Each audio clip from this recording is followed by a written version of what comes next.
ನಮಸ್ಕಾರ. ನೀವು ಕೇಳ್ತಾ ಇದ್ದೀರಾ ನಿಮ್ಮ ಬೆಳಗಾವಿಯ ಮೊಟ್ಟ ಮೊದಲ ಸಮುದಾಯ ಬಾನುಲಿ ಕೇಂದ್ರ. ಇದು KLE ಧ್ವನಿ 90.4 FM. ನಮ್ಮ ನಾಡು, ನುಡಿ, ಕಲೆ, ಸಾಹಿತ್ಯ, ಸಂಸ್ಕೃತಿ, ಸೇವೆ ಹೀಗೆ ಪ್ರತಿಯೊಂದು ಕ್ಷೇತ್ರದಲ್ಲಿ ಸಾಧನೆಯನ್ನ ಮಾಡಿದಂತಹ ಸಾಧಕರಿಗೆ ಇರುವಂತಹ ವೇದಿಕೆ ಇದು ಸಂಸ್ಕೃತಿ ಸಂಭ್ರಮ.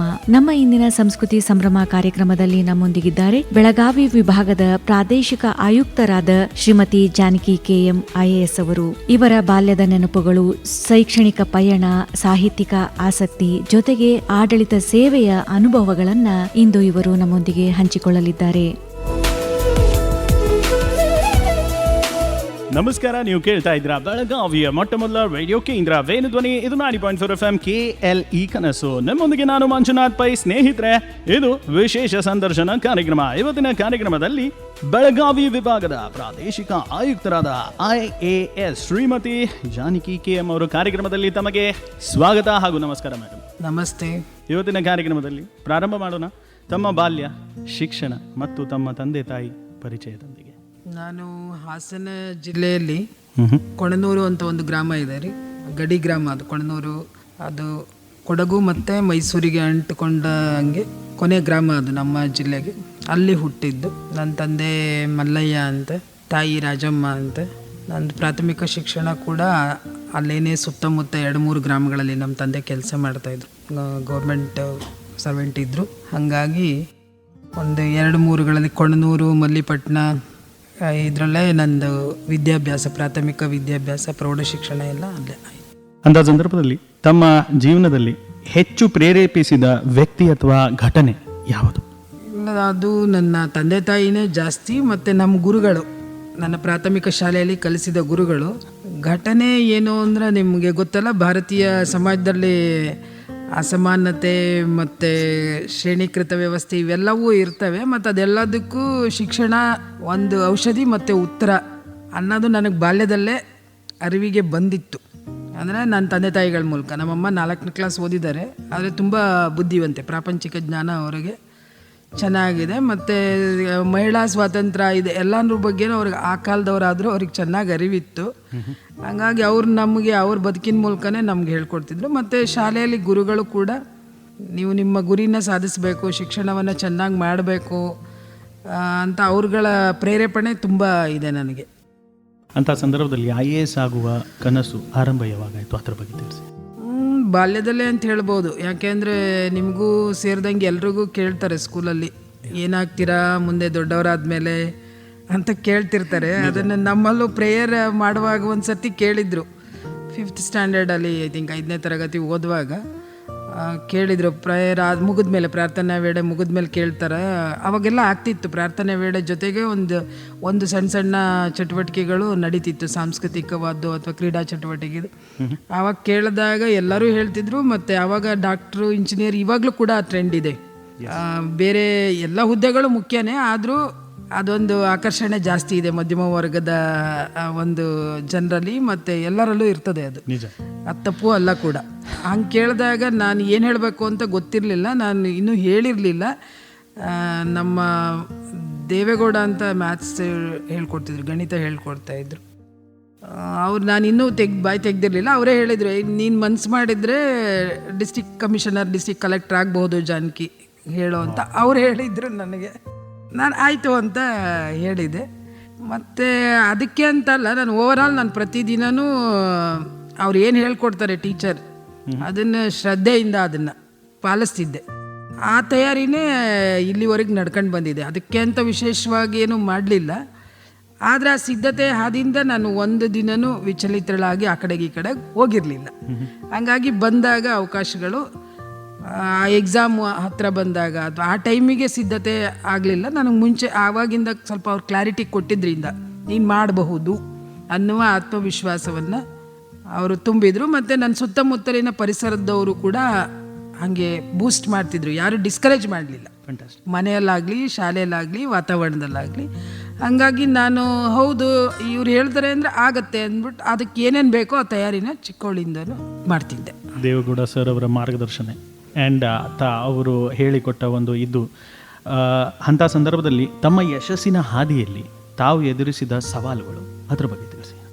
ಸವಾಲುಗಳು, ನಾನು ಗ್ರಾಮೀಣ ಪ್ರದೇಶದಲ್ಲಿ ಇದ್ದಿದ್ದರಿಂದ ಸೋರ್ಸ್ ಜ್ಞಾನದ ಮೂಲಗಳು, ಈಗಾದರೆ ನಿಮಗೆ ಗೊತ್ತು ಸೋರ್ಸ್ ಎಷ್ಟು ಇರ್ತದೆ ಅಂತ.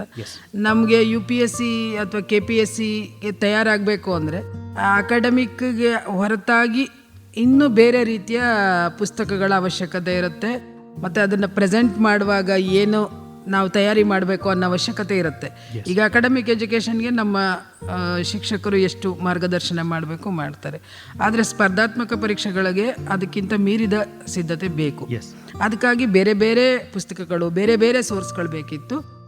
ಅದು ಸ್ವಲ್ಪ ನಾನು ಓದುವಾಗ ಲಿಮಿಟೆಡ್ ಇತ್ತು, ಆದರೆ ಅದನ್ನು 100% ಬಳಸ್ಕೊಂಡ್ವಿ ನಾವು. ನಾನು ಓದುವಾಗ ನಮಗೆ ನಿಯತಕಾಲಿಕಗಳು ಪ್ರತಿದಿನ ಓದಬೇಕಾಗಿತ್ತು, ಅದೇ ಬಿಟ್ಟರೆ ಬೇರೆ ಇರ್ತಿರ್ಲಿಲ್ಲ.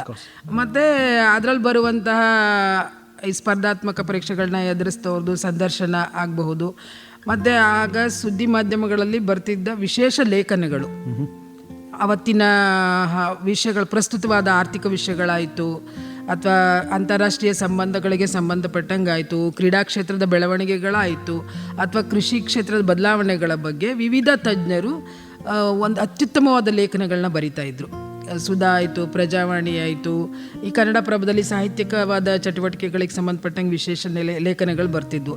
ನಮಗೆಲ್ಲ ಅವೇ ಪಠ್ಯಪುಸ್ತಕಗಳಾಗ ಸ್ಪರ್ಧಾತ್ಮಕ ಪರೀಕ್ಷೆಗಳಿಗೆ ನಿಯತಕಾಲಿಕಗಳು ಮತ್ತು ದಿನಪತ್ರಿಕೆಗಳು. ಅವುಗಳನ್ನು ನಾವು ಓದಿ ಅದನ್ನು ಹೇಗೆ ಪ್ರೆಸೆಂಟ್ ಮಾಡ್ಬೋದು, ಹಿಂದಿನ ಪ್ರಶ್ನೆ ಪತ್ರಿಕೆಗಳಲ್ಲಿ ಬಂದ ಪ್ರಶ್ನೆಗಳನ್ನು ಆಧರಿಸಿ ಅವುಗಳಿಗೆ ನಾವು ಇದನ್ನು ಯಾವ ರೀತಿ ಉತ್ತರವನ್ನು ಸಿದ್ಧಪಡಿಸ್ಬೋದು ಅಂತ ನಾವೇ ಸ್ವಯಂ ರೆಡಿ ಆಗಬೇಕಾಗಿತ್ತು. ಬೇರೆ ಯಾವ ಮಾರ್ಗದರ್ಶನ ಅಥವಾ ಸೋರ್ಸ್ ನಮಗೆ ಇರ್ತಿರ್ಲಿಲ್ಲ. ಬಟ್ ನಾನು ಅದನ್ನು ಅತ್ಯಂತ ಖುಷಿಯಿಂದ ಮಾಡಿದೆ. ಅದು ನನಗೆ ತುಂಬ ಸಂತೋಷ ಕೊಡ್ತಾ ಇತ್ತು. ಅದು ಕಷ್ಟ ಅಂತೇನು ಅನ್ನಿಸ್ತಿರ್ಲಿಲ್ಲ ನನಗೆ. ಹಾಗಾಗಿ ನನ್ನ ಓದು ಮತ್ತು ಸಾಹಿತ್ಯದ ಓದು ನನಗೆ ತುಂಬ ಸಹಾಯ ಮಾಡ್ತು. ನಾನು ಚಿಕ್ಕವಳಿಂದನೂ ನಮ್ಮ ಮನೆಯಲ್ಲಿ ನಿಯತಕಾಲಿಕಗಳು ಮತ್ತು ದಿನಪತ್ರಿಕೆಗಳನ್ನ ತರ್ತಾ ಇದ್ದಿದ್ದರಿಂದ ನಾನು ಅದರದ್ದು ಖುಷಿ ಕಂಡ್ಕೊಂಡಿದ್ದೆ. ಓದಿನ ಖುಷಿ ನನಗೆ ಸಿಕ್ಕಿತ್ತು ಚಿಕ್ಕವಳಿರುವಾಗನೇ. ಅದು ಹಂತ ಹಂತವಾಗಿ ಬೆಳೀತಾ ಹೋಯಿತು. ನಮ್ಮೂರಲ್ಲಿ ಒಳ್ಳೆ ಲೈಬ್ರರಿ ಕೂಡ ಇತ್ತು. ಶಾಲಾ ಲೈಬ್ರರಿ ಮತ್ತು ನಮ್ಮೂರಿನ ಲೈಬ್ರರಿಗಳಲ್ಲಿರುವ ಎಲ್ಲ ಪುಸ್ತಕಗಳನ್ನ ನಾನು ನಮ್ಮ ಮನೆಯಿಂದ ಮೆಂಬರ್ಶಿಪ್ ಕೂಡ ಮಾಡಿಸಿದ್ರು. ಹಾಗಾಗಿ ಅವೆಲ್ಲವನ್ನು ನಾನು ನನ್ನ ಈ ಪರೀಕ್ಷಾ ಜಗತ್ತಿಗೆ ಪಠ್ಯಪುಸ್ತಕಗಳಂತ ತಿಳ್ಕೊಂಡು ಓದಿದೆ. ಅದೆಲ್ಲ ಓದಿದ್ರಿಂದ ನನಗೆ ಒಂದು ಸ್ಪರ್ಧಾತ್ಮಕ ಪರೀಕ್ಷೆಗಳಲ್ಲಿ ಪ್ರಬಂಧಾತ್ಮಕವಾದ ಒಂದು ಉತ್ತರಗಳನ್ನ ಸಿದ್ಧಪಡಿಸುವ ಕಲೆ ಚೆನ್ನಾಗಿ ಬಂತು ಅಂತ ನಾನು ಭಾವಿಸ್ತೀನಿ. ಯಾಕೆಂದರೆ ಒಂದು ವಿಷಯ ಕೊಡ್ತಾರೆ ಅಂದರೆ ಸ್ಪರ್ಧಾತ್ಮಕ ಪರೀಕ್ಷೆಯಲ್ಲಿ ನೀವು 100 ಪದಗಳಿಗೆ ಅಂದರೆ 100 ಪದಗಳಿಗೆ ಬರಿಬೇಕಾಗತ್ತೆ, 500 ಪದಗಳಿಗೆ ಬರೀರಿ ಅಂದರೆ 500 ಪದಗಳಿಗೆ ಬರಿಬೇಕಾಗತ್ತೆ. ಪದಗಳು ಮ್ಯಾಟರ್ ಆಗುತ್ತೆ, ವಿಷಯ ಮಂಡನೆನೂ ಮ್ಯಾಟರ್ ಆಗುತ್ತೆ, ಮತ್ತು ಟೈಮಿಂಗ್ ತುಂಬ ಮ್ಯಾಟರ್ ಆಗುತ್ತೆ. ಹಾಗಾಗಿ ಅವೆಲ್ಲ ವಿಷಯಗಳಿಗೆ ನನ್ನ ಸಾಹಿತ್ಯದ ಓದು ಮತ್ತು ಈ ಥರ ಓದು ತುಂಬ ಸಹಾಯ ಮಾಡ್ತು.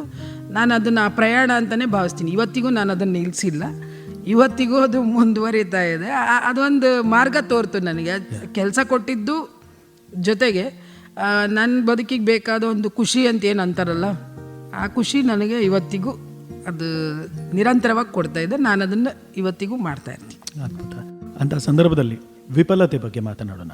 ತಾವು ವಿಫಲತೆಯನ್ನು ಹೇಗೆ ನೋಡ್ತೀರಾ? ಅದು ನಿಮಗೆ ಏನು ಕಲಿಸಿದೆ ಅದರ ಬಗ್ಗೆ? ಅದು ಕೂಡ ಸಹಜವಾಗೇ ನೋಡ್ತೀನಿ. ಅದು ಇರಬೇಕು ಮತ್ತು ಅದು ಸಹಜ ಬರುವಾಗ. ಯಾರಿಗೂ ಒಂದೇ ಸರ್ತಿ ಅಥವಾ ಹಿಂಗೆ ಆಗತ್ತೆ ಅಂತ ಮಾಡೋಕ್ಕೆ ಇದು ಮನೆ ಅಲ್ಲ.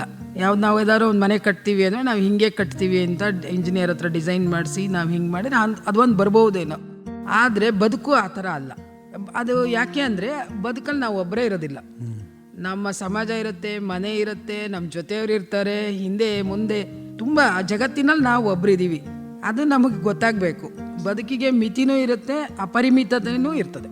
ಹಾಗಾದಾಗ ವಿಫಲತೆಯೂ ಕೂಡ ನಾವು ಅದನ್ನು ಪಾಠ ಅಂತಲೇ ತಿಳ್ಕೊಬೇಕು. ಎಕ್ಸ್ಪೀರಿಯನ್ಸ್ ಕೊಡುತ್ತೆ. ವಿಫಲತೆ ಅಲ್ಲಿಗೆ ನಿಲ್ಲಿಸ್ಕೊಳ್ಳೋದಿಲ್ಲ. ವಿಫಲ ಆದವ್ರು ಕೂಡ ವರ್ಕ್ ಮಾಡಿರ್ತಾರೆ. ಈಗ ಒಂದು ಓಟ ಅಥವಾ ಯಾವುದೇ ಆಗಲಿ, ಈಗ 1,00,000 ಜನ ಪರೀಕ್ಷೆ ಬರೀತಾರೆ ಅಂತ ಅಂದರೆ 100 ಜನ ಸೆಲೆಕ್ಟ್ ಆದರೆ ಇನ್ನು ಉಳಿದವರು ಸಿದ್ಧತೆ ಮಾಡಿರೋದಿಲ್ಲ ಅಂತ ಅಲ್ಲ, ಎಲ್ಲರೂ ಸಿದ್ಧತೆ ಮಾಡಿರ್ತಾರೆ. ಆ ಸಿದ್ಧತೆಯ ಲಾಭ ಅವ್ರ ತಲೆಯಲ್ಲಿ ಯಾವಾಗೂ ಇರುತ್ತೆ, ಅದು ಹೋಗುವಂಥದ್ದಲ್ಲ. ನೀವು ಬೇರೆದಾದರೆ ಅದು ಹೋಗ್ಬೋದು. ಈಗ ಭೌತಿಕವಾದವು ಏನಾದರೂ ಆದರೆ ಅದು ಕಳೆದು ಹೋಗುತ್ತೆ. ಆದರೆ ಇಂಥ ಸಿದ್ಧತೆಗಳು ಯಾವಾಗೂ ಯಾರಿಗೂ ಹೋಗುವಂಥದ್ದಲ್ಲ. ಅವ್ರ ಬದುಕನ್ನು ನೋಡೋ ದೃಷ್ಟಿ ಬದಲಾಗತ್ತೆ, ಅವರು ಮೆಂಟಲಿ ಎನ್ರಿಚ್ ಆಗಿರ್ತಾರೆ. ಮತ್ತು ಅದಕ್ಕಿಂತ ನೆಕ್ಸ್ಟ್ ಇನ್ಯಾವುದಾದ್ರೂ ಮಾಡಬಹುದು ಅಂತ ದೊಡ್ಡ ಸವಾಲಿಗೆ ಕೂಡ ಅಣಿಯಾಗಬಹುದು ಅಲ್ವಾ. ಇದು ಯಾವುದೂ ಎಂಡ್ ಅಂತಿಲ್ಲ. ಹೇಳಿದ್ನಲ್ಲ, ನಮಗೆ ಮಿತಿನೂ ಇರ್ತದೆ, ಅಪರಿಮಿತವಾದ ಅವಕಾಶಗಳು ಕೂಡ ಇರ್ತವೆ. ಇದು ಒಂದು ಫೇಲ್ಯೂರ್ ಅಂತ ಭಾವಿಸದೆ ನಮ್ಮದು ಸಿದ್ಧತೆ ಒಂದು ಭಾಗ. ಯಾಕೆಂದ್ರೆ ನಾವು ಮಾತ್ರ ಅಲ್ಲ ಅಲ್ವಾ, ನಮಗಿಂತ ಚೆನ್ನಾಗಿ ಓದಿರೋರು, ಚೆನ್ನಾಗಿ ಕಷ್ಟಪಟ್ಟಿರೋರು, ಇನ್ನೂ ಪ್ಯಾಷನ್ ಇರೋರು ಬೇಕಾದಷ್ಟು ಜನ ಇರ್ತಾರೆ. We are part of that ಅಷ್ಟೇ. ಹಾಗಾಗಿ ಆ ವಿಫಲತೆಯನ್ನು ಕೂಡ ನಾವು ಅದನ್ನು ಒಂದು ಜರ್ನಿಯ ಭಾಗ, ಈ ಪ್ರಯಾಣದಲ್ಲಿ ಅದು ಒಂದು ಭಾಗ ಅಂತ ಭಾವಿಸ್ಬೇಕು. ಮತ್ತು ಅದು ನಮ್ಮನ್ನು ಧೃತಿಗೆಡಿಸಬಾರ್ದು. ಇನ್ನೂ ಹೆಚ್ಚು ಎನರ್ಜಿಯಿಂದ ಮುಂದಕ್ಕೆ ಹೋಗೋಕ್ಕೆ ಪ್ರೇರೇಪಣೆ ಮಾಡಿಸ್ಕೋಬೇಕು. ಅದನ್ನು ಸಮಚಿತ್ತವಾಗಿ ನೋಡುವಂಥ ಒಂದು ಮಾನಸಿಕ ಶಕ್ತಿ ನಮಗಿರಬೇಕು. ಇಂದಿನ ಯುವಕರ ಬಗ್ಗೆ ಮಾತನಾಡೋಣ. ಅವರು ತಮ್ಮ ಗುರಿಯನ್ನು ಸಾಧಿಸಲು ಯಾವ 3 ಗುಣಗಳನ್ನು ಬಳಸಿಕೊಳ್ಳಬೇಕು, ಅದ್ರ ಬಗ್ಗೆ? ಒಂದು, ಅವರಿಗೆ ಸ್ಪಷ್ಟತೆ ಇರಬೇಕು ರೀ. ನಾನು ಎಲ್ಲಿಗೆ ಹೋಗಬೇಕು ಅನ್ನುವ ಸ್ಪಷ್ಟತೆ ನಿಮಗೆ ಬಂದರೆ ಅರ್ಧ. ಈಗ ನಾನು ಇನ್ನು 10 ವರ್ಷ ಎಲ್ಲಿರಬೇಕು ಅಂತ, ಈಗ ಯುವಕರಲ್ಲ, ಈಗ ನಾನಾದರೂ ನನಗೂ ಇರಬೇಕು, ನಿಮಗೂ ಇರಬೇಕು. ಇನ್ನು 10 ವರ್ಷ ಬದುಕು ಎಷ್ಟೇ ಅನಿಶ್ಚಿತತೆ ಇರ್ಬೋದು, ನಾಳೆ ಇಲ್ಲದೇ ಇರಬಹುದು ನಾವು. ಆದರೂ ಕೂಡ ನಾವು ಇನ್ನು 10 ವರ್ಷ, ಇನ್ನು 5 ವರ್ಷಕ್ಕೆ ನಾವು ಎಲ್ಲಿರಬೇಕು ಅಂತ ಗೊತ್ತಾಗಬೇಕು. ಅದಕ್ಕೆ ಹೋಗೋಕ್ಕೆ ನಾವು ಏನು ಮಾಡಬೇಕು, ಆ ಸಿದ್ಧತೆ ಅನುದಿನವಾಗಿರಬೇಕು, ಕಾನ್ಸ್ಟೆಂಟಾಗಿರಬೇಕು. ಈಗ ನಾನು ಮೊನ್ನೆನೋ ಯೂಟ್ಯೂಬಲ್ಲಿ ನಮ್ಮ ಕರ್ನಾಟಕದ್ದೇ ಒಂದು UPSC ಕ್ಲಿಯರ್ ಮಾಡಿದ್ದಾರೆ ಇಬ್ಬರು, ಅವ್ರದ್ದೊಂದು ಸಂದರ್ಶನ ನೋಡ್ತಾ ಇದ್ದೆ. ಅವರು ಇಂಡಿಯನ್ ರೈಲ್ವೆ ಸರ್ವಿಸಲ್ಲಿದ್ದಾರೆ, ಶೇಸ್ ಹೊಸೂರ್ ಅಂತ. ಅವರು ಮತ್ತು ಅವರ ಶ್ರೀಮತಿ ಅವ್ರ ಸಂದರ್ಶನ ನೋಡಿದೆ. ಅದು ಹೇಳಿದ್ನಲ್ಲ, ನಿರಂತರತೆಗೆ ಉದಾಹರಣೆಯಾಗಿ ನಾನು ಹೇಳ್ತಿದ್ದೀನಿ. ನಂಗೆ ಇಷ್ಟ ಆಯ್ತದು. ಅವರು ಐರನ್ ಮ್ಯಾನ್ ಅನ್ನೋ ಒಂದು ಕಾನ್ಸೆಪ್ಟ್ ಇದೆ ಅಲ್ವಾ, ಅದನ್ನು ಕ್ಲಿಯರ್ ಮಾಡುವ ಸಿದ್ಧತೆ ಬಗ್ಗೆ ಅವ್ರು ಹೇಳ್ಕೊಂಡ್ರು. ನಾನು ಮಾಡ್ತೀನಿ ಅಂತ ಆದಮೇಲೆ ನಾನು ಹೆಂಗೆ ಸಿದ್ಧತೆ ಮಾಡಿದೆ ಅಂತ. 2 ವರ್ಷ 2 ಗಂಟೆ ಪ್ರತಿದಿನ ಅವ್ರು ಅದಕ್ಕೆ ಮೀಸಲಿಡ್ತಾರೆ. ಒಂದು ಚೂರು ಅವ್ರು ಆ ಕಡೆ ಈ ಕಡೆಗೆ ಡಿವಿಯೇಟ್ ಆಗಂಗಿಲ್ಲ. ಹಂಗಾದಾಗ ಆ ಒಂದು ಸ್ಪರ್ಧೆನ ಅವರು ಪೂರ್ಣ ಮಾಡೋಕ್ಕೆ ಸಾಧ್ಯ ಆಗತ್ತೆ. ಅದು ಯಾತಕ್ಕೆ ಹೇಳ್ತಿದ್ದೀನಿ ಅಂದರೆ, ಅನುದಿನನೂ ಇರಬೇಕು. ಅದು ಒಂದಿನ ಇಲ್ಲ, ಅದಕ್ಕೆ ನೆಪಗಳು ಇರ್ತಾವೆ ನಮಗೆ. ಇವತ್ತು ಹಬ್ಬ ಇದೆ, ನನಗೆ ಹುಷಾರಿಲ್ಲ, ಅಥವಾ ಇನ್ನೊಂದು ಯಾರನ್ನೋ ಮೀಟ್ ಮಾಡೋಕ್ಕೆ ಹೋಗಬೇಕು, ಅದೆಲ್ಲ ಮಾಡಿ. ಆದರೆ ಇದನ್ನು ಟೈಮನ್ನು ಅದಕ್ಕೆ ಕೊಡಬಾರ್ದು. ಇದಕ್ಕೆ ನೀವು ಏನು ಮಾಡಿರ್ತೀರ ಅದನ್ನು ನೀವು ಯಾವುದೇ ಬೇರೆ ವ್ರತ ಮಾಡ್ತಿರಲ್ಲ, ಹಾಗೆ ಇದನ್ನು ವ್ರತ ಹಿಡ್ದಂಗೆ ಮಾಡಿದ್ರೆ, ಬದ್ಧತೆಯಿಂದ ಮಾಡಿದ್ರೆ, ಗುರಿ ಸ್ಪಷ್ಟ ಇರಬೇಕು, ನಿರಂತರತೆ ಇರಬೇಕು, ಬದ್ಧತೆ ಇರಬೇಕು. ಮತ್ತು ಹಿಂದೆ ನಾವು ಮಾತಾಡಿದ್ವಲ್ಲ, ಆಗಲಿಲ್ಲ ಅಂದರೂ ಕೂಡ ನಾನು ಧೃತಿಗೆಡೋದಿಲ್ಲ. ಇನ್ನು ಮುಂದಿನ ಹೆಚ್ಚಿನ ಸವಾಲಿಗೆ ನನ್ನನ್ನು ನಾನು ಅಣುಗೊಳಿಸ್ಕೊಳ್ಳೋಕ್ಕೆ ಈ ದಾರಿ ಅಥವಾ ಈ ಪ್ರಯತ್ನ, ಈ ಸಿದ್ಧತೆ ನನಗೆ ಸಹಾಯ ಮಾಡುತ್ತೆ ಅನ್ನುವ ಕಾನ್ಫಿಡೆನ್ಸ್ ನಮಗಿರ್ಬೇಕು. ಯಾಕೆಂದರೆ ಯಾವ ನಾಲೆಡ್ಜು ಕೂಡ ವ್ಯರ್ಥ ಆಗೋದಿಲ್ಲ. ಎಲ್ಲಿಗಾದರೂ ಯಾವ ಸಂದರ್ಭಕ್ಕಾದರೂ ಉಪಯೋಗ ಆಗೇ ಆಗತ್ತೆ. ಮತ್ತು ನಮ್ಮ ದೈಹಿಕ ಮತ್ತು ಮಾನಸಿಕ ಶಕ್ತಿಯನ್ನು ಜಾಸ್ತಿ ಮಾಡಿಕೊಳ್ಳುವಂತಹ ಆ್ಯಕ್ಟಿವಿಟೀಸಲ್ಲಿ ನಮ್ಮನ್ನು ನಾವು ತೊಡ್ಕೋಬೇಕು. ಅದಕ್ಕೂ ಟೈಮ್ ಕೊಡಬೇಕು. ಈಗ ನನ್ನ ಉದಾಹರಣೆನೇ ನಾನು ತಗೊಳ್ಳೋದು ಅಂತಂದರೆ, ನನಗೆ ಸಾಹಿತ್ಯ ಓದೋದು, ಅಥವಾ ಸಂಗೀತ ಕೇಳೋದು, ಅಥವಾ ನಾಟಕ ನೋಡೋದು, ಅಥವಾ ಒಳ್ಳೆ ಸಿನಿಮಾ ನೋಡೋದು, ಇವ್ಯಾವುದೂ ನಾನು ಮಿಸ್ ಮಾಡ್ಕೊಂಡಿಲ್ಲ. ಅದರಿಂದ ಯಾವುದಾದ್ರೂ ನನ್ನ ಗುರಿಗೆ ಏನು ಡಿವಿಯೇಷನ್ ಆಗಿಲ್ಲ. ಅದಿನ್ನೂ ನನಗೆ ಎನರ್ಜಿ ಕೊಟ್ಟಿದೆ, ತುಂಬ ಎನರ್ಜಿ ಕೊಟ್ಟಿದೆ. ಅಂಥ ಒಂದು ಯಾವುದಾದ್ರೂ ಒಂದು ಚಟುವಟಿಕೆಗಳು, ನಮ್ಮ ಪೂರ್ವಿಕರು ನಮಗೆ ಇಂಥ ಎಲ್ಲ ರೀತಿಯ ಪರಂಪರೆ ನಮ್ಮೊಳಗಿದೆ. ಕ್ರೀಡಾ ಪರಂಪರೆ ಆಯಿತು, ಸಾಂಸ್ಕೃತಿಕ ಪರಂಪರೆ ಆಯಿತು, ಸಾಹಿತ್ಯದ ಪರಂಪರೆ ಆಯಿತು, ಎಲ್ಲವೂ ಸಾಕಷ್ಟಿದೆ. ಇನ್ನೂ ನಾವು ನೋಡಲಾರ್ದು ಓದಲಾರ್ದು ಬೇಕಾದಷ್ಟಿದ್ದಾವೆ. ಅದರಲ್ಲಿ ಯಾವುದ್ರಲ್ಲಾರು ನಮ್ಮನ್ನು ಇದ್ರ ಜೊತೆಗೆ ಅದನ್ನು ನಾವು ಜೊತೆಗೆ ಇಟ್ಕೊಂಡಾಗ, ಇಲ್ಲಿ ಬೇಜಾರಾದಾಗ ನಾವಲ್ಲಿ, ಯಾಕೆಂದರೆ ಹೇಳ್ತಾರಲ್ವ, 6 ಗಂಟೆ ಓದಿದೆ, 8 ಗಂಟೆ ಓದಿದೆ, 10 ಗಂಟೆ ಓದಿದೆ, ಹಿಂಗಾಯಿತು, ಡ್ರೈನ್ ಆಯಿತು, ಆ ಥರದ್ದೆಲ್ಲ ಪದಗಳು ಬಂದಾಗ ನಾವು ಈ ಕಡೆ ಹೋಗಿ ನಮ್ಮ ಮನಸ್ಸನ್ನು ಪುನಶ್ಚೇತನ ಮಾಡ್ಕೋಬಹುದು. ಬದಲಿಗೆ ಬೇರೆ ರೀತಿಯ ನೇತ್ಯಾತ್ಮಕವಾದ ಅಥವಾ ನೆಗೆಟಿವ್ ಆದ ಆ ಜಗತ್ತು ಕೂಡ ದೊಡ್ಡದೇ ಇದೆ. ಈಗ ಹಗಲೆಷ್ಟಿರುತ್ತೋ ರಾತ್ರಿನೂ ಅಷ್ಟೇ ಇರುತ್ತೆ. ಆ ಬದುಕಲ್ಲೂ ಹಾಗೆ. ಅದಕ್ಕಲ್ಲ, ನಾವು ಇಂಥ ಗುರಿಗೆ ಹೋಗ್ತೀವಿ ಅಂದಾಗ, ನಾವು ಹಿಂಗಿರಬೇಕು ಅಂದಾಗ ಫಿಟ್ ಆ್ಯಂಡ್ ಫೈನ್ ಅಂತ ದೈಹಿಕ ಮತ್ತು ಮಾನಸಿಕವಾಗಿ ಕೂಡ ನಾವು ಎನ್ರಿಚ್ ಆಗುವ ನಿಟ್ಟಿನಲ್ಲಿ ಕೂಡ ಕ್ರಮ ವಹಿಸ್ಬೇಕು. ಇದು ಪರೀಕ್ಷೆಗಷ್ಟೇ ನಾನು ಹೇಳೋದಿಲ್ಲ, ಎಲ್ಲರ ಬದುಕಿಗೂ ಕೂಡ ಅನ್ವಯ ಆಗಿದೆ. ಯಾಕೆಂದರೆ ನಾನು ಸ್ಪರ್ಧಾತ್ಮಕ ಪರೀಕ್ಷೆಗಳಲ್ಲದೇನು, ಆಫೀಸರ್ ಅಲ್ಲದೇ ಇರೋರು ಕೂಡ, ಸಾಮಾನ್ಯರು ಕೂಡ ಅಸಾಮಾನ್ಯವಾದ ಜೀವನವನ್ನು ನಡೆಸಿರೋರು ನನ್ನ ಬದುಕಲ್ಲಿ ತುಂಬ ಜನ ನೋಡಿದ್ದೀನಿ. I felt very happy. ಅವರಿಗೆ ಒಂದು ಮುಖ್ಯವಾಹಿನಿಯಲ್ಲಿ ರೆಕಗ್ನೇಷನ್ ಸಿಗದೇ ಇರಬಹುದು, ಆದರೆ ಅವ್ರ ಬದುಕನ್ನು ಚೆನ್ನಾಗಿ ಕಟ್ಕೊಂಡಿರ್ತಾರೆ. ಹಾಗೆ ನಮಗೆ ಸಿಕ್ಕಿರುವ ಅವಕಾಶದಲ್ಲಿ ಈಗ ಒಂದು ದಿನನ ಅದ್ಭುತವಾಗಲಿ ಅಂತ ಅನ್ನೋದಕ್ಕಿಂತ ಆ ದಿನ ನಾವೇ ಅದ್ಭುತ ಮಾಡಿದರೆ ಅದು ನಿಜವಾದ ಯಶಸ್ಸು ಅಥವಾ ಸಾಧನೆ ಅಂತ ನನ್ನ ಅನಿಸಿಕೆ ವೈಯಕ್ತಿಕವಾಗಿ. ಈಗ ಸ್ಪರ್ಧಾತ್ಮಕ ಪರೀಕ್ಷೆಗಳ ಬಗ್ಗೆ ಮಾತನಾಡೋಣ. ಈ ಸ್ಪರ್ಧಾತ್ಮಕ ಪರೀಕ್ಷೆಗಳಿಗೆ ತಯಾರಿ ನಡೆಸುತ್ತಿರುವ ವಿದ್ಯಾರ್ಥಿಗಳಿಗೆ ತಾವೇನು ಹೇಳಿಕೆ ಇಷ್ಟಪಡ್ತೀರಾ? ನಂದು ಏನು ಅಂದರೆ ಅಕಾಡೆಮಿಕ್ ಪುಸ್ತಕಗಳನ್ನ ಹೆಂಗೆ ಇದು ಮಾಡ್ತೀರಿ ಹಾಗೆ ನಮ್ಮ ಸಾಮಾನ್ಯ ಜ್ಞಾನ ಅದನ್ನು ಕೂಡ ನಾವು ದಿನನಿತ್ಯ ಅದನ್ನು ಅಳವಡಿಸ್ಕೊಂಡ್ರೆ ಹೆಚ್ಚು ಕಡಿಮೆ ಒಂದು 5-6ನೇ ತರಗತಿ ಓದುವಾಗನೇ ಈಗಿನ ಮಕ್ಕಳು ನಾವೇ ಓದ್ತಿದ್ವಿ, ಈಗಲೂ ಓದ್ತಾರೆ ನೋಡ್ರಿ. ಈ ಕನ್ನಡ ಇಂಗ್ಲೀಷ್ ಅವ್ರಿಗೆ ಚೆನ್ನಾಗಿ ಓದಕ್ಕೆ ಬರ್ತಿರುತ್ತೆ ಇವತ್ತಿನ ದಿನಗಳಲ್ಲಿ. ಪ್ರತಿದಿನ ದೈನಂದಿನ ದಿನಪತ್ರಿಕೆಗಳನ್ನ ಓದೋದು ಅವರು ಒಂದು ರೂಢಿ ಮಾಡಿಕೊಂಡ್ರೆ ಮತ್ತು ತುಂಬ ಒಳ್ಳೊಳ್ಳೆ ಮ್ಯಾಗ್ಝಿನ್ಸ್ ಇರ್ತವೆ ಇದಕ್ಕೆ ಅಂತಲೇ. ಸ್ಪರ್ಧಾತ್ಮಕ ಪರೀಕ್ಷೆಗಳಿಗೆ ಪೂರಕವಾದಂತಹ ಮ್ಯಾಗ್ಝಿನ್ಸ್ ಇರ್ತವೆ. ಆ ಮ್ಯಾಗ್ಝಿನ್ಗಳನ್ನ ಓದೋದು.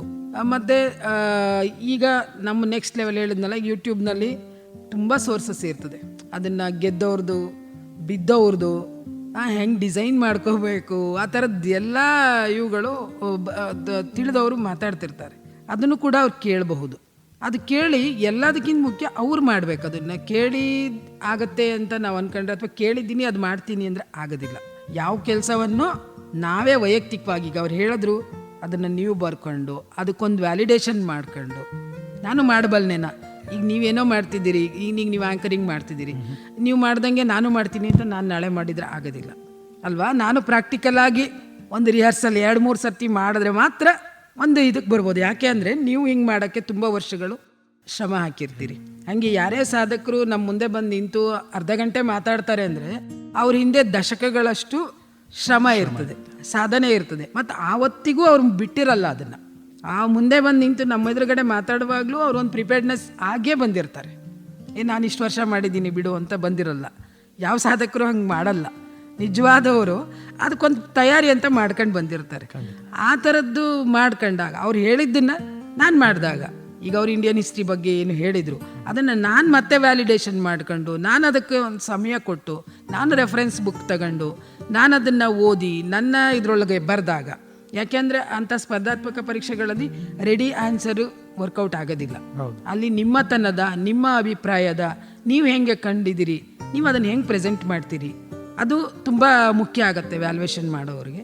ಹಾಗಾಗಿ ಆ ಥರ ಒಂದು ವೈಯಕ್ತಿಕ ಸಾಮರ್ಥ್ಯವನ್ನು ಬೆಳೆಸ್ಕೊಳ್ಳೋಕ್ಕೆ ಈ ಎಲ್ಲ ಒಂದು ಸೋರ್ಸನ್ನು ಬಳಸ್ಕೊಂಡು 5th 6th ತಯಾರಾಗಬಹುದು. ಆವಾಗ ತಯಾರಾದಾಗ ಖಂಡಿತ ಅವ್ರು ಡಿಗ್ರಿ ಮುಗಿಸಿ ಈ ಎಕ್ಸಾಮ್ಗಳಿಗೆ ಅಪಿಯರ್ ಆದಾಗ ಪ್ಯಾರಲಾಗಿ ಮಾಡ್ಬೋದು. ಅದನ್ನು ದಿನದಲ್ಲಿ 1 ಗಂಟೆ ಒಂದು ಬೇರೆ ಹವ್ಯಾಸಕ್ಕೆ ಇಟ್ಟಂಗೆ ಇದಕ್ಕೂ ಕೂಡ ದಿನಪತ್ರಿಕೆ ಓದೋದು, ಅಥವಾ ಯಾರ್ದಾದ್ರು ಒಬ್ರದ್ದು ಇವತ್ತು ಇಂಟರ್ವ್ಯೂ ಕೇಳ್ತೀನಿ, ಅಥವಾ ನಾನು ಏನಾದರೂ ಇವತ್ತು 500 ಪದ ಬರಿತೀನಿ ಒಂದು ವಿಷಯಕ್ಕೆ ಸಂಬಂಧಪಟ್ಟಂಗೆ, ಅಥವಾ ಇನ್ನೊಂದು ಯಾವುದಾದ್ರು ಮ್ಯಾಗ್ಝಿನ್ ನಾನು ಇದು ಮಾಡ್ತೀನಿ, ಅಥವಾ ಸ್ಟೇಟ್ ಸಿಲೆಬಸ್ಸಲ್ಲಿದ್ದರೆ ನಾನು ಸೆಂಟ್ರಲ್ ಸಿಲೆಬಸ್ NCERT ಬುಕ್ಕನ್ನು ರೆಫರ್ ಮಾಡಿ. ಮತ್ತು ಇದು ಯಾವುದಕ್ಕೂ ₹1,00,000 ₹1,000 ಖರ್ಚಾಗಲ್ಲ. ತುಂಬ ಕಡಿಮೆ ಇದರೊಳಗೆ ಮಾಡೋದು. ನಾವು ಟೈಮ್ ಕೊಡಬೇಕು, ಮನಸ್ಸು ಮಾಡಬೇಕು, ಕೂತ್ಕೋಬೇಕು 1 ಅವರ್. ನಾವು ಹಂಗೆ ಕೂತ್ಕೊಂಡಾಗ, ವಿದ್ಯಾರ್ಥಿ ದೆಸೆಯಿಂದನೇ ಕೂತ್ಕೊಂಡಾಗ ಖಂಡಿತ ಅದು ದೊಡ್ಡದು ಆಗೋದಿಲ್ಲ. ಈಗ 300 ಕಿಲೋಮೀಟ್ರು ಟ್ರಾವೆಲ್ ಮಾಡಬೇಕು ಅಂತ ಅಂದರೆ ದಿನ ನಾವು ಮಾಡಿದ್ರೆ ಅದು ಅಷ್ಟು ದೂರ ಅನ್ಸೋದಿಲ್ಲ. ಒಂದೇ ದಿನ ನಾನು 300 ಕಿಲೋಮೀಟ್ರ್ ಹೋಗ್ತೀನಿ ಅಂದರೆ ಆಗಂಗಿಲ್ಲ. ಆ ಥರ ಒಂದು ನಿರಂತರತೆಯಿಂದ ನಮಗೇನು ಬೇಕೋ ಅದನ್ನು, ಬೇಕು ಬೇಡಗಳನ್ನು ನಾವು ಸ್ಪೆಸಿಫೈ ಮಾಡ್ಕೊಂಡ್ರೆ, ನಮ್ಮಲ್ಲಿ ನಾವು ಮಾಡ್ಕೊಂಡು ಇದು ಬೇಕು ಅಂದರೆ ಏನು ಮಾಡಬೇಕು. ಈಗ ನಾನು ಅದು ಇನ್ನೊಂದು ಉದಾಹರಣೆ ಎಲ್ಲೋ ಕಡೆ ಹೇಳ್ತೀನಿ. ಈಗ ನಮ್ಮ ಒಂದು ಮಧ್ಯಾಹ್ನ ಅಡುಗೆ ಮಾಡ್ತಾರೆ ಅಂತಂದರೆ ಏನು ಮಾಡಬೇಕು ಅನ್ನೋದಕ್ಕೆ ಅವ್ರಿಗೊಂದು ಸಿದ್ಧತೆ ಬೇಕು ಅಲ್ವಾ. ಅದಕ್ಕೇನು ಪದಾರ್ಥ ಬೇಕು, ಯಾವಾದ್ಮೇಲೆ ಯಾವಾಗ ಹಾಕಬೇಕು, ಎಷ್ಟು ಸಮಯ ಕೊಡಬೇಕು, ಈ ಥರದ್ದೊಂದು ಪೂರ್ವ ಸಿದ್ಧತೆ ಒಂದು ಸಣ್ಣದಾರು ಇರ್ತದೆ ಅವರಿಗೆ, ಯಾರಿಗೇ ಆದರೂ ಇರ್ತದೆ. ಅದೇ ಥರ ಇವರು ಕೂಡ ನಾವು ಆ ಥರದ್ದೊಂದು ಗುರಿ ಇಟ್ಕೊಂಡಿದ್ದೀವಿ ಅಂದಾಗ, ನಾನು UPSC ಅಷ್ಟೇ ಹೇಳೋದಿಲ್ಲ, ಯಾವುದೇ ಗುರಿ ಆಗಲಿ, ನೀನು ಸ್ಪೋರ್ಟ್ಸ್ ಪರ್ಸನ್ ಆಗ್ತೀಯಾ ಅಥವಾ ಆ ಥರ ಆಗ್ತೀಯಾ, ಒಬ್ಬರು ರೈತರಾಗ್ತಾರೆ. ಈಗ ನೀವು ಕೆಲವೊಂದು ರೈತರ ಸಂದರ್ಶನ ನಾನು ನೋಡ್ತಿರ್ತೀನಿ, ಎಷ್ಟು ಚೆನ್ನಾಗಿ ಅವರು ಆ ಬದುಕಿಗೆ ಬರಬೇಕು ಅಂದರೆ ಅವರೆಷ್ಟು ಪ್ರಿಪ್ರೇಷನ್ ಮಾಡಿರ್ತಾರೆ, ಮತ್ತು ಅವ್ರು ಎಷ್ಟು ಚೆನ್ನಾಗಿ ಅದನ್ನು ಕ್ಯಾರಿ ಮಾಡ್ತಿರ್ತಾರೆ ಅಂದರೆ ಸುಮ್ಮನೆ ಯಾವುದೂ ಆಗೋದಿಲ್ಲ. ಬಂದವ್ರು ನಿಂತುಬಿಟ್ಟಿದ್ದಾರೆ, ಅದು ಚೆನ್ನಾಗಿ ಹಂಗಿಲ್ಲ. ಅದ್ರ ಹಿಂದೆ ಏನಾಗಿದೆ, ನಾವು ಮಾಡಿದ್ದೀವ ಅಲ್ವಾ. ಈಗ ಯಾವುದೇ ಒಂದು ಇದಕ್ಕೆ ಉತ್ತರದಾಯಿತ್ವ ಮುಖ್ಯ ಆಗತ್ತೆ. ಆ ಉತ್ತರದಾಯಿತ್ವ ಇರಬೇಕು. ಮತ್ತು ಚಿಕ್ಕವರಿಂದಲೇ ಜವಾಬ್ದಾರಿ ತಗೊಳ್ಳುವಂಥ ಮನೆ ಕೆಲಸದಿಂದ ಹಿಡಿದು ನಮ್ಮ ಈ ಗುರಿಗಳ ಎಡೆಗಿಂದ ಆ ಒಂದು ಜವಾಬ್ದಾರಿ ಬೇಕು, ಟೇಕನ್ ಫಾರ್ ಗ್ರಾಂಟೆಡ್, ಅಥವಾ ಇದಿಷ್ಟಕ್ಕೆ ಈ ಟೆಸ್ಟ್ ಆದರೆ ಮುಗೀತು, ಅಥವಾ ಈ ಎಕ್ಸಾಮ್ ಆದರೆ ಮುಗೀತು, ಇದು ಆದರೆ ಮುಗೀತು, ಇಷ್ಟು ನಂಬರಿಗೆ ತಯಾರು, ಆ ಥರ ಒಂದು ಲಿಮಿಟೇಷನ್ಸ್ನ ಬಿಟ್ಟು ನಮಗೆಲ್ಲನೂ ಕುತೂಹಲದಿಂದ ನಿಸರ್ಗವನ್ನು, ಪ್ರಕೃತಿಯನ್ನು ನಾವು ನೋಡಿದ್ರೆ ಖಂಡಿತ ಪ್ರಕೃತಿನೇ ನಮಗೆ ಪಾಠ ಕಲಿಸುತ್ತೆ. ನಾವು ನೋಡಬೇಕಷ್ಟೆ. ಒತ್ತಡ ಪರಿಸ್ಥಿತಿಯಲ್ಲಿಯೂ ಆತ್ಮವಿಶ್ವಾಸವನ್ನು ಹೇಗೆ ಉಳಿಸಿಕೊಳ್ಳಬೇಕು ಅದ್ರ ಬಗ್ಗೆ ತಿಳಿಸಿ. ಅದನ್ನೇ ಹೇಳ್ತೀನಲ್ಲ, ನಿಮಗೆ ಏನು ಇಷ್ಟವಾದ ಕೆಲಸ ಅಥವಾ ಇಷ್ಟವಾದ ಚಟುವಟಿಕೆ, ಎನಿಥಿಂಗ್. ಕೆಲವರು ಹೇಳ್ತಾರೆ ನನಗೆ ಒತ್ತಡ ಇದ್ದಾಗ ನಾನು ಮನೆ ಕ್ಲೀನ್ ಮಾಡ್ತೀನಿ, ಬಟ್ಟೆ ಜೋಡಿಸ್ತೀನಿ, ಪುಸ್ತಕ ಜೋಡಿಸ್ತೀನಿ. ಅದು it's depend on their own mind set. ಆ ಥರ ಯಾವುದಾದ್ರೂ ಒಂದು ಆ್ಯಕ್ಟಿವಿಟೀಸ್ ನಾವು ಮಾಡಬೇಕು, ಅದು ಒಳ್ಳೆಯ ಆ್ಯಕ್ಟಿವಿಟಿ ಆಗಿರಬೇಕು. ಅದರಿಂದ ಸಮಾಜಕ್ಕಾಗಲಿ, ಮನೆಗಾಗಲಿ, ಅಥವಾ ನಮ್ಮ ವ್ಯಕ್ತಿತ್ವಕ್ಕಾಗಲಿ ಧಕ್ಕೆ ಆಗಲಾರದಂತಹ ಚಟುವಟಿಕೆಗಳನ್ನು ನಾವು ತಗೊಂಡ್ರೆ, ಅಥವಾ ನಿಮ್ಗೆ ಹಾಡು ಕೇಳಿದ್ರೆ ನಿಮ್ಗೆ ಒತ್ತಡ ಕಡಿಮೆ ಆಗ್ಬೋದು, ಓದೋದ್ರಿಂದನೂ ಕಡಿಮೆ ಆಗ್ಬೋದು, ಅಥವಾ ಯೋಗಾಸನ ಮಾಡೋದ್ರಿಂದ ಆಗ್ಬೋದು, ಧ್ಯಾನ ಮಾಡೋದ್ರಿಂದ ಆಗ್ಬೋದು. ಮತ್ತು ಈ ಮಧ್ಯೆ ನಾನು ಈಗ ಇದನ್ನು ಸ್ಪೆಸಿಫಿಕ್ ಆಗಿ ಹೇಳ್ತೀನಿ, ಆ ಧ್ಯಾನ ಅಂತ ಹೇಳ್ತಿರಲ್ಲ, ಅದನ್ನು ಮಕ್ಕಳಿಂದನೇ ಅದನ್ನು ಒಂದು ಒತ್ತು ಕೊಟ್ಟರೆ ಖಂಡಿತ ಅವರಿಗೆ ಒಂದು ಮಾನಸಿಕ ಶಕ್ತಿಯನ್ನು ಜಾಸ್ತಿ ಮಾಡ್ಕೊಳ್ಳೋಕ್ಕೆ ತುಂಬ ಹೆಲ್ಪ್ ಆಗುತ್ತೆ. ಧ್ಯಾನ ಅಂದರೆ ನಾವು ದೊಡ್ಡವ್ರ ಥರ ಯಾರು ಒಂದು ಎನ್ಲೈಟನ್ಮೆಂಟ್ ಆಗಿರ್ತಾರೆ ಆ ಥರ ಅಲ್ಲ. ಚಿಕ್ಕ ಮಕ್ಳಿಗೆ ಅದು ಸಾಧ್ಯನೂ ಆಗೋದಿಲ್ಲ. ಮಿನಿಮಮ್ ಒಂದು 10 ನಿಮಿಷ ಅಥವಾ 5 ನಿಮಿಷ ಸುಮ್ಮನೆ ಕೂತ್ಕೊಳ್ಳುವಂಥದ್ದು, ತನ್ನನ್ನು ತಾನು ಮಾತಾಡ್ಕೊಳ್ಳೋವಂಥದ್ದು, ಅಥವಾ ತನಗೆ ಏನು ಅನ್ನಿಸ್ತಿದೆ ಅದನ್ನು ಒಂದು ವಿಮರ್ಶೆ ಮಾಡ್ಕೊಳ್ಳೋಂಥದ್ದು. ಚಿಕ್ಕದು, ಈಗ ನನ್ನ ಲೆವೆಲಿಗೆ ನಾನು ಬೇರೆ ಮಾಡ್ಕೋಬೋದು, ಆ ಮಗು ಬೇರೆ ಇವತ್ತು ಏನು ಮಾಡಿದೆ, ಇವತ್ತು ಎಲ್ಲಿ ಓಡಿದೆ, ಎಲ್ಲಿ ಬಿದ್ದೆ, ಯಾರ ಜೊತೆ ಮಾತಾಡಿದೆ, ಅವ್ನು ಮಾತಾಡುವಾಗ ಇವನೇನಂದ, ಈ ಥರದ್ದಾದ್ರೂ ಒಂದು ಸೆಲ್ಫ್ ಇವ್ಯಾಲ್ಯೂಯೇಷನ್ ಮಾಡ್ಕೊಳ್ಳುವಂಥ ಒಂದು ಮಾದರಿನ ಮನೆಯಿಂದ ಅಥವಾ ಸ್ಕೂಲಲ್ಲಿ ಎಲ್ಲಾದರೂ ಸರಿ ಆ ಮಗುಗೆ ಮಾಡಿಕೊಟ್ರೆ ಅವ್ರು ಅದನ್ನು ಮುಂದಿನ ದಿನಗಳಲ್ಲಿ ಕಲ್ಟಿವೇಟ್ ಮಾಡ್ಕೊಳ್ತಾರೆ. ಹಂಗಾದಾಗ ಬೇರೆಯವ್ರ ಬಗ್ಗೆ ನಿಸೂರವಾಗಿ ಅಭಿಪ್ರಾಯ ಕೊಡೋಕ್ಕೆ ಸಾಧ್ಯ ಆಗೋದಿಲ್ಲ. ಆ ತಂತಾನಾಗಿ ಪ್ರಬುದ್ಧತೆಯಿಂದ ನಾವು ಏನಂತೀವಿ ಅದು ಅವರೊಳಗಡೆನೇ ಗ್ರೋ ಆಗತ್ತೆ. ಆ ನಿಟ್ಟಿನಲ್ಲಿ ಆ ಮಕ್ಕಳಿಗೂ ಯುವಜನರು ಸ್ವಲ್ಪ ಅವರ ದೈಹಿಕ ಮತ್ತು ಮಾನಸಿಕವಾದ ಒಂದು ಸ್ಟ್ರೆಂಥನ್ನು ಮಾಡ್ಕೊಳ್ಳೋಕ್ಕೆ ಈ ಥರದ್ದು ಧ್ಯಾನ ಮತ್ತು ಅವ್ರಿಗೆ ಇಷ್ಟವಾದ ಎನಿ ಚಟುವಟಿಕೆ, ಯಾವುದೇ ಚಟುವಟಿಕೆ ಆಗಲಿ, ಅದನ್ನು ಮಾಡಿದ್ರೆ ಖಂಡಿತ ಒತ್ತಡ ನಿವಾರಣೆ ಆಗುತ್ತೆ. ಮತ್ತು ಇನ್ನೂ ಜಾಸ್ತಿ ಎನರ್ಜಿಯಿಂದ ಮತ್ತು ಅವ್ರದ್ದೇನು ಒರಿಜಿನಲ್ ಕೆಲಸ ಏನಿರುತ್ತೆ ಅದನ್ನು ತೊಡಗಿಸ್ಬೋದು. ಇದು ಪಾರ್ಟ್ ಅಷ್ಟೇ, ಒತ್ತಡನೂ ಪಾರ್ಟ್. ಯಾವಾಗೂ ನಗು ಅಂದರೆ ಈಗ ಯಾವುದೇ ನಿಮ್ಮ ಕ್ಲೋಸ್ ಫ್ರೆಂಡನ್ನು ಯಾವಾಗೂ ನಿಮ್ಗೆ ಇಷ್ಟ ಆಗಂಗೆ ಮಾತಾಡು ಅಂದರೆ ಆಗಂಗಿಲ್ಲ, ಕರೆಕ್ಟ್ ಅಲ್ವಾ? ಅವ್ರಿಗೂ ಇಷ್ಟ ಆಗದೇ ಇರೋದಿರುತ್ತೆ, ನಿಮಗೂ ಇಷ್ಟ ಆಗದೇ ಇರೋದಿರ್ತದೆ. ಅದಾದಾಗ ಅದನ್ನು ತಗೊಳ್ಳುವಷ್ಟು ಪ್ರಬುದ್ಧತೆ ನಮ್ಗಿರಬೇಕು ಅಂದರೆ ನಾವು ಸ್ಟ್ರೆಂಥನ್ ಆಗಬೇಕು, ಬೇರೆ ದಾರಿ ಇಲ್ಲ. Everybody once R the other ಎಲ್ಲರೂ ಹರ್ಟ್ ಮಾಡ್ತಾರೆ. ವಿ ಹ್ಯಾವ್ ಟು ಬಹಳ ಉತ್ತಮವಾಗಿ ಸಹಜ, ಅದು ಇದು ಸಹಜ ಅಂತ ತಿಳಿಬೇಕು. ಎಲ್ಲ ವಿಧದಲ್ಲೂ ವೈವಿಧ್ಯತೆ ಇರುತ್ತೆ, ಇದರಲ್ಲೂ ವೈವಿಧ್ಯತೆ ಇರುತ್ತೆ. ಅದನ್ನು ತಗೊಂಡು ಅದರಲ್ಲಿ ಏನಾದ್ರು ಒಳ್ಳೇದಿದ್ರೆ we have to correct ourselves. ಇಲ್ವಾ ಇದು ನಂದಲ್ಲ, ಮುಂದಕ್ಕೆ ಹೋದ್ರೆ ಆಯಿತು. ಇದಕ್ಕೆಲ್ಲದಕ್ಕೂ ಒಂದೇ ಮೂಲ, ಪ್ರಿಪೇರ್ಡ್ನೆಸ್. ಎಸ್, ಅನುದಿನದ ಪ್ರಿಪೇರ್ಡ್ನೆಸ್. ನಾವು ಒಂದಿನ ಹಿಂಗೆ ಹೋಗ್ತೀವಿ ಅಂದರೆ ಇರ್ರಿಲೆವೆಂಟ್ ಆಗ್ತೀವಿ. ನೀವೀಗ ಎಲ್ಲೋ ಗುರಿ ಸಾಧಿಸ್ತೀನಿ ಅಂತ ಅಲ್ಲೊಂದು ಮಾಡ್ಕೊಂಡಿರ್ತೀರಲ್ಲ, ಆ ಗುರಿಗೆ ನಾನು ಹೋಗ್ತೀನಿ ಅನ್ನುವಾಗನೂ ಇರಬೇಕು, ಮತ್ತು ಅದು ಸಾಧಿಸಿದ ಆದಮೇಲೆ ಕೂಡ ಅದು ಚಾಲ್ತಿಲಿರಬೇಕು. ನಿಂತರು ಅಂದರೆ ನಿಂತು ನೀರಾಗ್ಬಿಡ್ತೀವಿ, ಜಾಗ ಇರೋದಿಲ್ಲ. ಜಗತ್ತಲ್ಲಿ ಹರಿಯುವ ನೀರಿಗೆ ಮಾತ್ರನೇ ಒಂದು ಬೆಲೆ, ಮಾನ್ಯತೆ. ಯಶಸ್ಸಿಗೆ ಪ್ರತಿಭೆ ಮುಖ್ಯವೇ, ಪರಿಶ್ರಮ ಮುಖ್ಯವೇ? ಪರಿಶ್ರಮ 99%. ಅದಿದ್ರೆ ಎಲ್ಲರೂ ಆಗಬಹುದು. ಪರಿಶ್ರಮ ಇದ್ದರೆ ಪ್ರತಿಭೆ, ಅದೃಷ್ಟ ಅದು ಸ್ವಲ್ಪ ಲಿಮಿಟೆಡ್ ಎಡಿಷನ್. ಪರಿಶ್ರಮ ಇದ್ದವ್ರಿಗೆ ಯಾರಿಗೂ ಯಾವತ್ತೂ ಬದುಕು ನಿರಾಸೆ ಮಾಡೋದಿಲ್ಲ. ಇಲ್ಲಲ್ಲ ಅಂದರೆ ಇನ್ನೊಂದು ಕಡೆಗಾದರೂ ನಿಮ್ಮ ಪರಿಶ್ರಮ ಕೈ ಹಿಡಿ. ನೀವು ಯಾವುದೋ ಇದಕ್ಕೆ ತಯಾರಿ ಮಾಡಿದ್ದು ಅಲ್ಲಿ ಕೈ ಹಿಡಿಲಿಲ್ಲ ಅಂದರೂ ಇನ್ನೊಂದು ಕಡೆ ಕೂಡ ಕೈ ಹಿಡಿಯುತ್ತೆ. ಯಾವತ್ತು ಪರಿಶ್ರಮಿಗಳು ನಿರಾಸೆ ಮಾಡ್ಕೊಂಡ ಅಥವಾ ಬದುಕಿಂದ ವಿಮುಖರಾದ ಉದಾಹರಣೆ ಇಲ್ಲವೇ ಇಲ್ಲ. ಆ ಪರಿಶ್ರಮ ಯಾವತ್ತೂ ಕೆಲಸ ಮಾಡುತ್ತೆ. ಪ್ರತಿಭೆ, ಅದೃಷ್ಟ ಅದು ಸ್ವಲ್ಪ ಲಿಮಿಟೆಡ್ ಮ್ಯಾಟರ್ ಆಗುತ್ತೆ, ನಾನು ಇಲ್ಲ ಅಂತ ಹೇಳೋದಿಲ್ಲ. ಬಟ್ ನನ್ನ ವೈಯಕ್ತಿಕ ಅನುಭವದಲ್ಲಿ ಪರಿಶ್ರಮನೇ ಮೇಲುಗೈ. ಸಮಯ ನಿರ್ವಹಣೆ ಮತ್ತು ಶಿಸ್ತು ಜೀವನದಲ್ಲಿ ಎಷ್ಟು ಮುಖ್ಯ? ತುಂಬ ಮುಖ್ಯ. ಈಗ ನೀವೇನು ಹೇಳಿದ್ರಲ್ಲ, ನಾವು ಇಲ್ಲಿವರೆಗೆ ಏನು ಮಾತಾಡಿದ್ದೀವಿ ಅದು ಆಗಬೇಕು ಅಂತ ಅಂದಾಗ ಶಿಸ್ತು ತುಂಬ ಮುಖ್ಯ. ಡಿಸಿಪ್ಲಿನ್ ತುಂಬ ಮುಖ್ಯ. ಅದಿರಲಿಲ್ಲ ಅಂದರೆ ಯಾವುದೂ ಆಗೋದಿಲ್ಲ. ನಾನು ದೊಡ್ಡ ಗುರಿಗಳನ್ನ ಇಟ್ಕೊಂಡು ಬೇಕಾದಂಗೆ ನನಗೆ ಇಷ್ಟ ಬಂದಾಗ ಮಾಡ್ತೀನಿ, ಇಷ್ಟ ಬಂದಂಗೆ ಆಗುತ್ತೆ, ನಾನು ಯಾವಾಗೋ 8 ಗಂಟೆ ಓದ್ತೀನಿ ಅಥವಾ ಇನ್ಯಾವಾಗೋ ಇನ್ನೊಂದು ಮಾಡ್ತೀನಿ ಅಂದರೆ ಆಗಂಗಿಲ್ಲ. ಅದಕ್ಕೆ ನಿರಂತರತೆ ಮತ್ತು ಕಾಳಜಿ ಇರಬೇಕು, ನಿರಂತರತೆ ಇರಬೇಕು, ಸಿದ್ಧತೆ ಯಾವಾಗ ಅದಕ್ಕೆ. ಈಗ 6 ಗಂಟೆಗೆ ಹೇಳ್ತೀನಿ ಅಂತ ಅಂದರೆ ನೀವು 6 ಗಂಟೆಗೆ ಹೇಳುವಂಥದ್ದು ಇರಬೇಕು. 4 ಗಂಟೆಗೆ ಹೇಳ್ತೀನಿ ಅಂದರೆ ಇಲ್ಲ ನಾನು 6 ಗಂಟೆಗೆ ಎದ್ಬಿಟ್ಟು ಆ 2 ಗಂಟೆದನ್ನು ನಾನು ನೆಕ್ಸ್ಟ್ ಮಾಡ್ತೀನಿ, ನಾನು ಅದನ್ನು ಈ ಥರ ಕಾಂಪನ್ಸೇಟ್ ಮಾಡ್ತೀನಿ, ಆ ಥರ ನೆಪಗಳು ಇದ್ದರೆ ಖಂಡಿತ ನಾವು ಯಾವ ಗುರಿನೂ ಸಾಧಿಸೋಕೆ ಆಗೋದಿಲ್ಲ. ಎಷ್ಟು ನಾವು ಮಾಡ್ತೀವಿ ಅಷ್ಟು ವಾಪಸ್ ಕೊಡುತ್ತೆ ಬದುಕು. ನೀವೇನು ಈಗ ರಾಗಿ ಹಾಕಿದರೆ ರಾಗಿ ಬರುತ್ತೆ, ಭತ್ತ ಹಾಕಿದರೆ ಭತ್ತ ಬರುತ್ತೆ. ಹಾಗೆ ನೀವು ಎಷ್ಟು ನಿಮ್ಮ ಪರಿಶ್ರಮ ಅಥವಾ ನಿಮ್ಮ ಏನು ನಿರಂತರತೆನ ಕೊಡ್ತೀರಿ ನಿಮ್ಗೆ ಅಷ್ಟು ಕೊಡುತ್ತೆ. ಆ ನಿಟ್ಟಿನಲ್ಲಿ ಅದಕ್ಕೆ ಬೇರೆ ಶಾರ್ಟ್ ಕಟ್ ಅಂತನೋ ಅಥವಾ ಇನ್ನೊಂದು ಯಾವುದೂ ಇರಂಗಿಲ್ಲ. ನಿಜ, ಡು ನಾಟ್ ಪ್ರೊಕ್ರಾಸ್ಟಿನೇಟ್ ಅಂತ ಹಂಗಿಲ್ಲ. ಎಸ್ ಸ್ನೇಹಿತರೆ, ನೀವು ಕೇಳ್ತಾ ಇದ್ರ ಬೆಳಗಾವಿಯ ಮೊಟ್ಟ ಮೊದಲ ರೇಡಿಯೋ ಕೇಂದ್ರ ವೇಣುಧ್ವನಿ. ಇದು 90.4 FM KLE ಕನಸು. ಇದು ವಿಶೇಷ ಸಂದರ್ಶನ ಕಾರ್ಯಕ್ರಮ. ಇವತ್ತಿನ ಕಾರ್ಯಕ್ರಮದಲ್ಲಿ ಬೆಳಗಾವಿ ವಿಭಾಗದ ಪ್ರಾದೇಶಿಕ ಆಯುಕ್ತರಾದ IAS ಶ್ರೀಮತಿ ಜಾನಕಿ KM ಅವರು. ಮೇಡಮ್, ಕಾರ್ಯಕ್ರಮದಲ್ಲಿ ಈಗ ಗ್ರಾಮೀಣ ಹಿನ್ನೆಲೆಯಿಂದ ಬಂದ ಯುವಕರಿಗೆ ನೀವು ನೀಡುವ ವಿಶೇಷ ಸಂದೇಶವೇನು? ಆ್ಯಕ್ಚುಲಿ ನಾನು ಕೂಡ ಗ್ರಾಮೀಣ ಹಿನ್ನೆಲೆಯಿಂದ ಬಂದವಳಾಗಿ ಹೇಳ್ತೀನಿ. ನಮಗೆ ನಿಜವಾಗ್ಲೂ ಯಾವುದು ನಗರ ಪ್ರದೇಶ ಅಥವಾ ಪಟ್ಟಣ ಪ್ರದೇಶಗಳಲ್ಲಿ ಏನು ಕಲಿತು ಇರ್ತಾರೆ ಮಕ್ಕಳು ಅಥವಾ ಅಲ್ಲಿಂದ ಬಂದಿರ್ತಾರೆ, ಅವ್ರಿಗಿಂತ ಹೆಚ್ಚಿನ ಎಕ್ಸ್ಪೋಜರ್ ಇರ್ತದೆ, ಆತ್ಮವಿಶ್ವಾಸ ಇರುತ್ತೆ. ಯಾಕೆಂದರೆ ನಮಗೆ ಯಾರು, ನಾನು ಮೊದಲಿಗೆ ಹೇಳಿದೆ, ಡಿಸ್ಕರೇಜ್ ಮಾಡಿರಲ್ಲ. ಹಳ್ಳಿಗಳಲ್ಲಿ ಯಾರನ್ನೂ ಡಿಸ್ಕರೇಜ್ ಮಾಡಿರೋದಿಲ್ಲ. ನೀವು ಮಾಡ್ತೀಯಾ ಮಾಡು ಅನ್ನುವ ಮನೋಭಾವನೆ ಇರ್ತದೆ. ಮನೆಗಳಲ್ಲಿ ಆಯಿತು, ಹೊರಗಡೆ ಆಯಿತು, ಸ್ಕೂಲ್ಗಳಲ್ಲಾಯಿತು. ಮತ್ತು ಕನ್ನಡ ಮಾಧ್ಯಮದ ಗ್ರಾಮೀಣ ಪ್ರದೇಶದ ಯಾರೇ ನೋಡಿ ಅವ್ರಿಗೆ ಕಾನ್ಫಿಡೆನ್ಸ್ ಲೆವೆಲ್ ಜಾಸ್ತಿನೇ ಇರುತ್ತೆ. ಭಾಷೆ ಒಂದು ಎಲ್ಲರೂ ಮಾತಾಡ್ತಾರೆ, ಭಾಷೆ ಒಂದು ಅಡ್ಡಿ ಆಗಬಹುದು, ಅದರ ಹೊರತಾಗಿ ಇನ್ಯಾವುದೂ ಇಲ್ಲ. ಆ ಭಾಷೆ ಅಡ್ಡಿಯನ್ನು ಕೂಡ ಮೀರುವಂತಹ 100 ಮಾರ್ಗಗಳಿದ್ದಾವೆ. ಈಗ ಕಲಿತು ಅದನ್ನು ಮೀರಬಹುದು.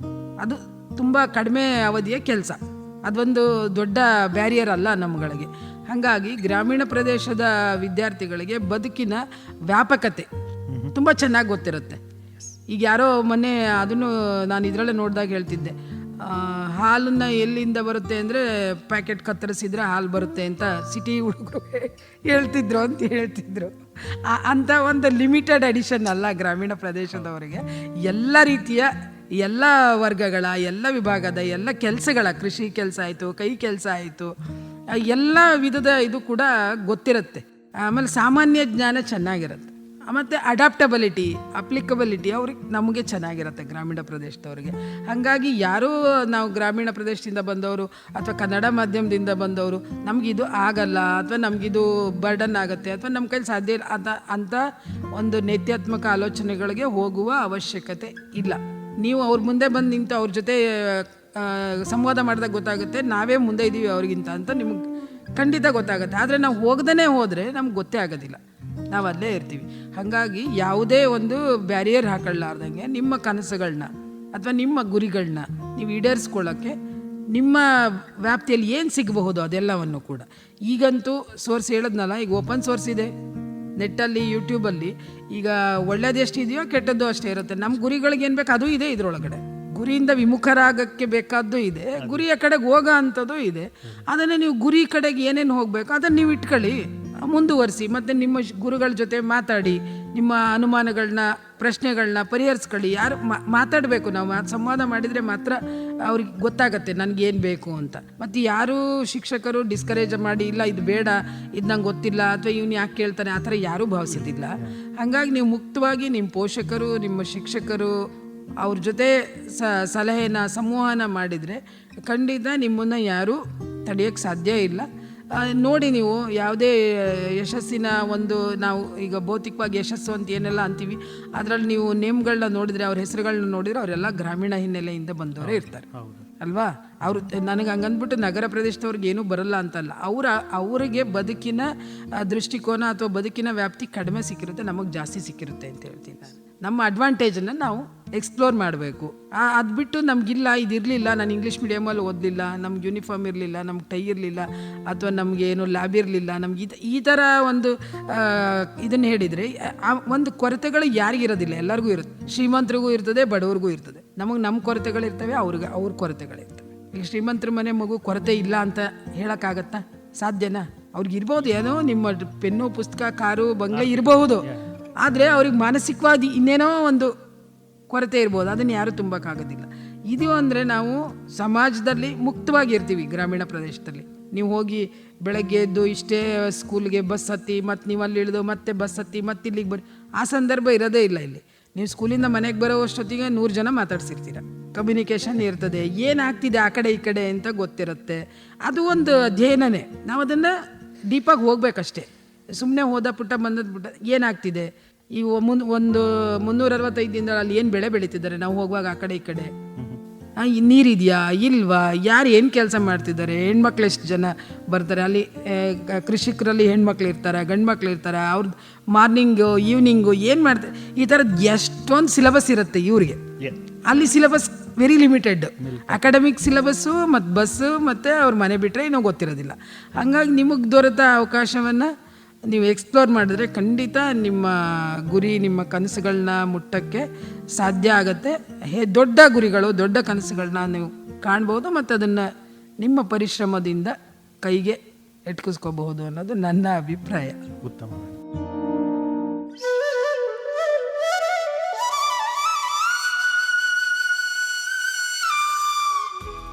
ಸ್ನೇಹಿತರೆ, ಇಂದಿನ ನಮ್ಮ ಸಂಸ್ಕೃತಿ ಸಂಭ್ರಮ ಕಾರ್ಯಕ್ರಮದಲ್ಲಿ ನಮ್ಮೊಂದಿಗಿದ್ದಂತಹ ಅತಿಥಿಗಳು ಬೆಳಗಾವಿ ವಿಭಾಗದ ಪ್ರಾದೇಶಿಕ ಆಯುಕ್ತರಾದ ಶ್ರೀಮತಿ ಜಾನಕಿ KM IAS ಅವರು. ಇವರನ್ನ ಸಂದರ್ಶಿಸಿದವರು ಮಂಜುನಾಥ್ ಪೈ. ಈ ಕಾರ್ಯಕ್ರಮದ ಮುಂದುವರೆದ ಭಾಗವನ್ನು ಮುಂದಿನ ಸಂಚಿಕೆಯಲ್ಲಿ ಕೇಳೋಣ ಅಂತ ಹೇಳ್ತಾ ಕಾರ್ಯಕ್ರಮವನ್ನ ಮುಗಿಸ್ತಾ ಇದ್ದೇವೆ. ಹೀಗೆ ಕೇಳ್ತಾ ಇರಿ ಪ್ರೀತಿಯಿಂದ. ಇದು KLE ವೇಣುಧ್ವನಿ 90.4 FM. ನಮಸ್ಕಾರ.